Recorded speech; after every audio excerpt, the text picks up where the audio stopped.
voilà yéen a ngi ci actunet.net site d'information bu groupe des médias Zik FM 5 TV seen émission Fair Play c'est tous les 15 jours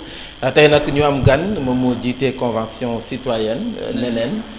président Mamadou Gueye ñu bàyyi ko mu nuyu. waaw ñu ngi leen di nuyu bu baax di leen jaajëfal ci dalal bi ngeen ñu dalal ci seen plateau bu am solo bi. di leen fàttali ni kon seen émission Fair Play juste 20 minutes le maximum 25 ngir nag gars yi mën ko gën a consommer ci actunet.net dañuy dem directement ci l'essentiel dañuy njëkk doore ki nga xam ne moom moo génne àdduna Ousmane Tanor Dieng ban enseignement nga ci tiré. waaw di balaa may waxu enseignement yi ma jaale sénégalais yépp ndaxte jàpp naa ne Tanor personnalité la boo xam ne traversé na histoire du Sénégal ci lu bëri mais aussi peut-être am na benn consensus bu dégagé wu ci ne nitu jàmm la woon nitu consensus la woon nit la koo xamante ne si xëy na dimension am dépassé na parti socialiste donte nag loolu mooy sa famille naturelle kon jàddu nañu jaale ko parti socialiste yëpp jaale ko sénégalais yëpp au-delà des clivages politiques parce que jàpp naa ne loolu it wane na richesse su Sénégal. voilà président Macky Sall wax na ko rafetlu na compagnonnage bi nga xam ne moo amoon ci diggante Benno Bokk Yaakaar ak parti socialiste bi nga xam ne Ousmane Tanor Dieng moom moo ko jiite woon peut-être la question qui taraude l'esprit de beaucoup de Sénégalais mooy kan moo mën a remplacer Ousmane Tanor Dieng ba compagnonnage bi biir Benno Bokk Yaakaar mën a wéy. parti socialiste xëy na de tradition ñi ko jot a jiite ba mu yegsi ci Tanor xëy na kenn ku ci nekk si ñoom amoon na une vision prospective ci succession. amaana xëy na Tanor de son vivant préparé wu ko ci li ñu xam mais gëm naa ne parti socialiste am na ay ressorts internes yu ko mën a permettre mu rebondir ba mën a def une succession tranquille par rapport ak héritage bi Tanor bàyyi jëlee ko ci Abdou Diouf jëlee ko ci Léopold Sédar Senghor. gëm naa ni tamit suñu compagnonnage ak le président de la République suñu compagnonnage ak le parti socialiste dafay succéder. à la vie de Tanor te comme loolu la bëggoon tamit gëm naa ne ki nga xam ne moom mooy jël héritage boobu noonu jàpp naa ne loolu la Ousmane Tanor Dieng xàll te gëm naa ne kiy jël sa succession incha allah rabbi dina tegwaat ci jéego yooyu. mais jamono ji dafa mel ni dialogue ba fa ñu ko doon xaar yeggu fa ndax engouement bi ñu ci gisoon au début amatu ci. mais jàpp naa ne dialogue bi ba tey jii mi ngi poursuivre son cours normal xëy na nag comme dans la vie politique de façon générale faaw mu am des hauts des bas parfois mu am peut-être ay moments yu propices. am d'autres moments yoo xamante ne si dafay am luy emporter l'adhésion populaire jàpp naa ne tey jii nii fi ñu toll ci réew mi dafa am lu gënoon a détourner l'attention des populations de façon générale mais ñi nga xam ne ñoom ñooy partie prenante au dialogue yi ñoom ñu ngi retrouver wu ñi ngi waxtaan ñi ngi tenir réunion yi PV yi mi ngi parvenir ñi nga xamante ne ñoom ñoo war a parvenir ñi ngi am des consensus ba ci bu mujj moom mooy tey jii nii le fait que ñu d'accord ci repousser élections locales yi loolu pour mu am il a fallu des discussions am waxtaan yu xaw a jaxas yu xaw a dëgër disons ba après finalement ñu rendre compte ni à l'évidence xëy na élection yi mënul woon teniru ci date bi ñu ko jàppoon initialement mais mi ngi déroulé wu normalement ak xëy na attentes yi ñu ciy xaar mais on jugera à la fin. voilà actualité dafa dab dialogue bi ba nga xam ne moom moo nëbb coow li loolu nañ ci ñëw bokk na ci affaire Petro-Tim Aliou Sall BBC mais yaa ngi koy wax sànq consensus am na ngir ñu reporter li nga xam ne moom mooy élection yi donte unanimité ak consensus y a une très grande différence parce que ni nga ko waxee àndoo ci mais waa parti démocratique sénégalais ak ñeneen ñi nga xam ne ñu ngi faral si kujje gi ànduñu si lu tax yéen àndu leen ci. mais li tax ànduñu si moo di ne ñun dañu am benn idée bu kawe ci suñu réew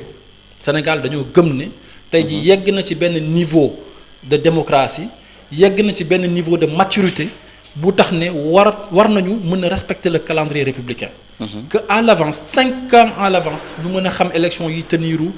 présidentielle législative locale et même éventuellement bu dee war nañ am référendum parce que xëy na bëgg nañu jàllale benn réforme constitutionnelle boo xam ne il faut que ñu consulter les populations loolu yëpp war na mën a am te duñu saax-saaxee le calendrier républicain donc ñun loolu moom moo tax ba ñu jàpp ne élection yi ginnaaw déjà repoussé nañ ko une première fois mu waroon a tenir en fin juin au plus tard en début juillet ñu yóbbu ko ba 1er décembre jàppoon nañ ni kon waroon nañu mën a góorgóorlu tënku ci calendrier boobu noonu lii rek mooy tax li tax d'accord si mais bien entendu su dee xam nañu ne conditions yi réunirul su boobaa xëy na li malgré suñu bëgg-bëgg malgré suñu yéene dañuy obligé plier wu à la réalité tey jii loolu moo xew. te tey jii boo xoolee li tax parti yi nga xam ne ñu ngi nekk ci opposition bi ci kujje gi. ñoom ci seen bopp ñu d'accord ne war nañu mën a repousser élection yi. c'est parce que ñoom am na ay préalables yoo xam ne ñoom ba tey jii nii ñu ngi ci nekkoon di ko poser. ba tey jii nii amoon na ay doutes yoo xam ne ñoom ñu ngi ko doon soulever parce que ñu ngi doon wax ne d'accord uñ ci fichier bi war nañ ko mën a auditer audit bu contradictoire buy dalal seen xel ni fichier bi nga xam ne moom la ñu yóbbu élection fichier bu baax la ginnaaw tey jii nag loolu defaguñ ko audit boobu noonu bii tax ñoom seen xel mën a dal ci fichier bi d'accord nañ ñu mën a repousser élection yi ba def audit boobu noonu ba pare xam nga loolu xel nangu na ko mais ñi nga xam ne daan nañ wax ne ñoom d'accord ñoon ci fichier bi démb ba noppi tey jii ba tey d'accord ñu ci fichier ba noppi ne nañ tenir élection yi pour man loolu c'est contradictoire. est-ce que tamit amul ay voies de recours yi nga xam ne boo leen si jaaree yéen ñu mën a tenir élection yi wala jarul leen loolu. non duñ ko jaral en fait dinañ wax ne wax dëgg. d'accord li léegi ñu ngeen d'accord jox ci suñu position. ba ñu dégg ko ñu xam aussi lan mooy raison yi sous-tendre suñu position boobu noonu mais effectivement duñ ci defante ay recours parce que bu ñu ko defoon tamit xëy na suñu gouvernement la ñuy mettre mal à l'aise te loolu tax ñu jóg tey jii lañ gën a bokk ci mouvance bi mais ñun li ñu gëmee compagnonnage justement moo di ne suñu àndee ak nit du tax ba lépp lu ñu wax ñu ne gongo bu ñu waxee loo xam ne lii kat jàpp nañ ne jaadu na ñu ànd ci défendre ko. am ñu jàpp ne kon peut-être ñi nga xam ne ñoo nekk suñu maire yi mën nañ leen mën a wala maire yi mën nañu yóbbu délégation spéciale. Mais loolu c'est une décision peut-être très très dure à prendre parce qu'on a quand même près de 560 communes à l'échelle nationale donc suñu bëggoon a jël 560 communes yooyu yëpp pratiquement 557 pour être plus précis dugal leen ci délégation spéciale dafay nekk loo xam ne xëy na dafay jafe mettre en œuvre donc aujourd'hui peut-être le président de la République dina jël benn décret pour prolonger seeni mandat wa ilaa mu jàll assemblée nationale ñu def ko sous forme de loi mais toujours est-il que jàpp naa ni loolu moom moo gën a moom la en tout cas mooy gën a yomb pour mettre ko en œuvre plutôt que bëgg a mettre en délégation spéciale toutes ces collectivités territoriales. yaa ngi koy wax bëgg ñi nga xam ne dañoo bëgg jël photo yi ñi nga xam ne ñoo nekk ci maire yi. convention citoyenne donc dina jël maalam en patience parce que Djiddah Thiaroye Kaw te ngeen ko tegoon bët. pas seulement Djiddah Thiaroye Kaw am na ay communes yu bëri yoo xamante ne si am nañu yaakaar ne am nañu fa représentativité buy tax. ñu war fa mën a postuler mais loolu yëpp en fait dañu bokk ci benn coalition comme ni ngeen ko xamee ñu ngi ci biir coalition Benno Bokk Yaakaar donc mënuloo nekk ci biir coalition ba noppi di doxal en singleton on est obligé aujourd'hui lépp lu ñu ci def ñu concerté wu ci au niveau de la grande coalition waxtaan ci ak profil yi nga xamante ne si am nañ ko ci goxaan yi nga xam ne am nañ fa suffisamment de représentativité pour mën bokk ci équipe yi nga xamante ne si ñoom ñooy diriger incha allah rabbi municipalité yi. nga xemmem teefu samp sa nënd Djiddah Thiaroye Kaw. loolu suñu yéene la. ban moment nga sentir ne kon jot na nag ma samp sama nënd foofu ci commune boobu si ban moment nga ko sentir. non xam nga comme li may wax daf maanaam boo dee dox ngay doxandoo ak ñoo xam ne say nawle lañ ngeen ànd. ci wàllum politique dafay jaadu loo ciy def mu nekk loo leen di déggoo parce que bu ko nekk daal di xàllee aw yoonam daal di ne man bëgg naa ñëpp. fësal seen bëgg. soo moytuwulee day indi fëlaxoo goo xam ne. daloon na en 2014 Benno Bokk Yaakaar ci beaucoup de communes y compris même la commune de Djiddah Thiaroye Kaw bëri ay candidats yoo xamante ne si ci benn mouvance la ñu bokk ba finalement loolu xëy na xañ ñu commune boobu noonu donc particularité boobu nekkul Djiddah Thiaroye Kaw kese peut-être même à Dakar dégg ñu bëri commencé di wax seen candidature ak d'autres collectivités donc loolu nag bu ñu fexewul ba am harmonie ci loolu. mais boo moytuwulee dinañu jural mbetteel moo xam ne. du ñu gënal donc ñun li ñu gënal moom mooy ñu waxtaan mën a am consensus su dee dañoo jàpp ne Mamadou Gueye mën nañ koo jiital kat ñu taxawal une équipe parce que man li ma gëm c'est le travail en équipe su nekkente ne aussi ñëpp d'accord nañ ci ne xëy na am nañ beneen profil bu gën profil Mamadou Gueye mais ñooñu aussi ñu mën a accompagner ko. pour que ñu mën a dem à la conquête. président su ma la déggee kon yéen waxtaanagu leen. ñooñu waxtaan bi c'est continu en fait. aujourd'hui pour man waxtaan jotagul pour que ñu wax. ñu war a diriger. mais waxtaan en fait jot na élection yi ñëw na ba pare élection yi c'est en juin 2020. mais dañ koy waajal am na ñoo xam ne 1 an lañ koy waajal wala 2 ans lañ koy waajal. non pour man aujourd'hui ce qui est le plus important au niveau de Djiddah Thiaroye Kaw on est dans l'opposition donc li gën a am solo mooy ñu gagner. balaa ñuy gagner nag li gën moom mooy ñu mën a am un consensus. bala bu ñuy dem dinañ xam bu ñu yàlla dogal mayee ndam nan la ñuy gérer suñu équipe. voilà li ñu ci ràlle woon si wax sax li des bareetul parce que yaakaar naa ne ay juróomi simili moo si war a mën a des sax ñu ñëw ci mbiru Petro-Tim BBC xam nga ne moo tax sax dialogue bi peut-être kenn déggatu ko noo jàngatee loolu gars yi ñu ngi di wuy ci division des investigations criminelles ñu ngi dem di noddi ni ko procureur di waxee. non xam nga dafa am loo xam ne man damay sawar. bu ñu ciy wax ñu di ci wax ak xam-xam mbirum pétrole de façon générale. dafa nekk question yu complexe bëri na ci yenn saa yi mu dégg ci ñu ciy wax ñoo xam ne li ñu ciy wax dama naan mais ñii est-ce que xam nañu porté wu wax ji ñuy wax quand tu entends parler beaucoup de gens te disent oui dañu war a renégocier contrat yi oui dañu war a dénoncer contrat yi oui dañu war a. non fu mu nekk Sénégal ñëpp ay experts lañ ci pétrole. exactement or mais c'est pas très simple tey jii nii boo bëggoon renégocier un contrat boo xam ne tëgg nga ko fa ngay ñi ñuy àtte duñ ay sénégalais. ñi ñuy àtte nekkul ay tribunaux sénégalais ay cour arbitrale la ñoo xam ne en général ña fay siéger duñ sax ay juges en général duñ sax ay juges de formation ñoo xam ne la souvent ci business bi la ñuy jóge maanaam ci privé bi souvent fa la ñuy jóge ñu war a àtte benn état ak benn particulier très souvent y a de très rares cas yoo xam ne état dafay gagné ci cas yu mel noonu donc affaire Petro-Tim bi fa mu départ il faut que ñu fàttaliku ne président Macky Sall bi mu ñëw daf fekk benn contrat bu ñu signé bu ñu xaatim ba noppi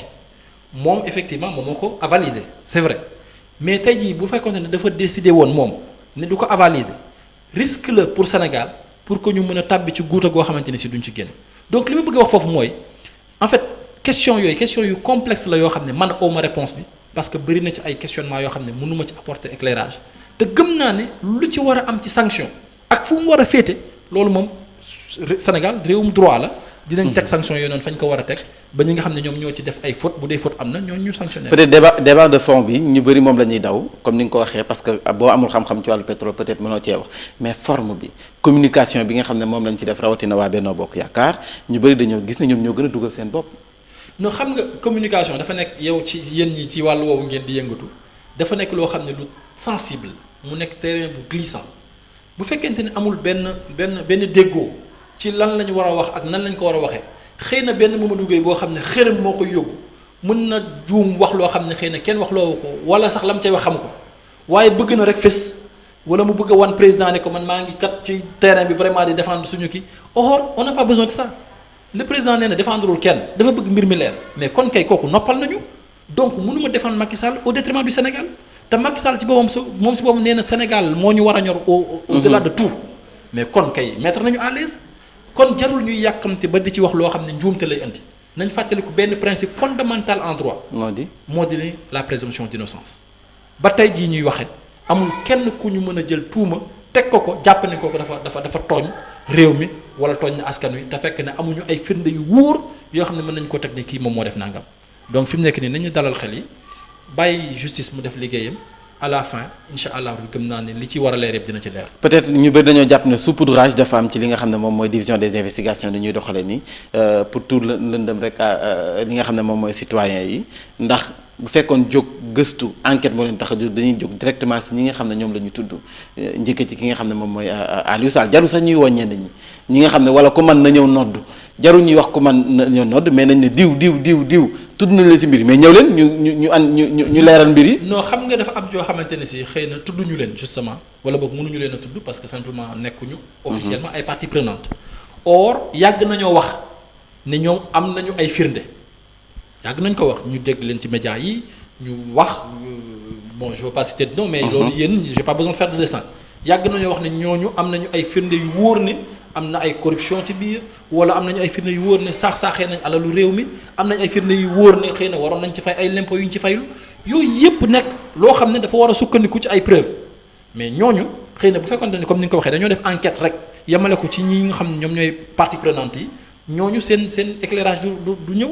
or appel à témoin lu droit prévoir la loolu dafa am ci yoon maanaam yoon nangu na nga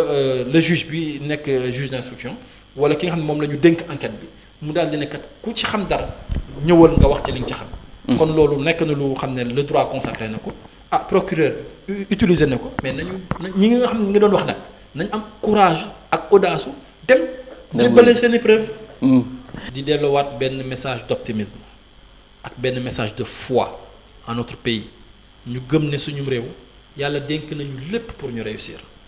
yàlla ni ma koy waxee dénk nañu. superficie boo xam ne donte yaatuwul trop lépp dafa plat mu nekk loo xam ne foo ci dem daanaka boo góorgóorloo tuuti war nga faa mën a suqali am mbay te mbay nekk lu fondamental pour développement wu réew li ma jublu wax foofu mooy tey jii dañu nekk di wax pétrole dañu nekk di wax gaz mu nekk nag ay ressources yu am solo. yu nar a xëy na changer xar kanamu sax économie wu Sénégal mais nañu bàyyi xel ne yooyu ay ressources yoo xamante ni si la dañu fluctuant ci seen i ci koom gi muy générer. parce que ça dépend de beaucoup de facteurs exogènes mais li nga xam ne moom mooy li wóor mooy ñu fexe ba diversifier suñu économie ba nga xam ne pétrole bi ak gaz bi du emporter suñu économie def ko benn économie unijambiste.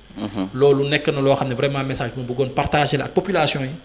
jaajëf mu mel ni ko li ñu ci ràlle woon ci waxtu jeex na am na yu bëri yi nga xam ne mënoon nañ ko fi waxtaanee mais émission bi moo xaw a gàtt du ñàkk dinañ ko dakkaat bien aimé ñu mën benn waxtaan boo xam ne ci pétrole rek